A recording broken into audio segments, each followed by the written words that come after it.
I'm Julie Pace for the Associated Press at the White House. I'm joined by Jared Bernstein, the Executive Director of the White House Middle Class Task Force. And we have a report out today, 250,000 jobs saved or created because of the president's stimulus plan. Good news, obviously, for the administration.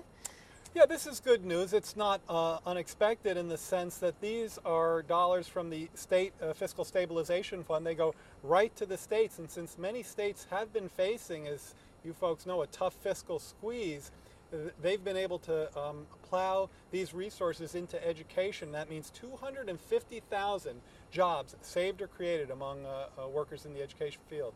And you know, states and school districts say that in spite of the money that they're getting, they're still facing a pretty serious economic crunch. Is this going to be enough to get them through? Well, it's certainly going to help, and yes, of course, they're going to get through this. But I think the important point there is that when we're talking about a recession with literally trillions of dollars of output lost, a recession that's cost us well over 7 million jobs so far, where state budget deficits accumulate to the tens of billions of dollars, there's no conceivable Recovery Act that could be both economically efficient and fiscally responsible that could fully offset all of that.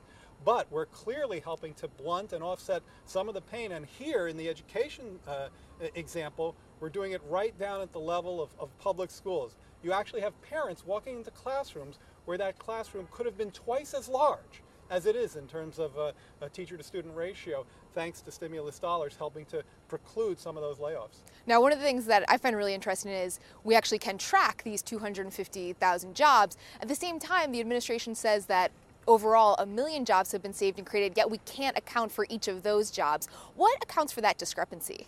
Yeah, that's a good question, and actually the answer is one that I think is important to grasp. The 250,000 jobs that we're talking about in this education case, that comes from direct recipient reporting. Recipients who actually got stimulus dollars are telling us about the jobs they've saved or created. So that's solid data. Preliminary now, but solid data. Now, those folks are going to go out and they're going to spend some of that money. That teacher who would have been laid off, she may go buy more groceries, may go buy more furnishings, you name it. That causes more economic activity and jobs in and of itself. Those are indirect jobs, or multiplier effect, and that's part of the story too. The 1 million jobs saved or created thus far includes not only the direct jobs, the indirect jobs as well.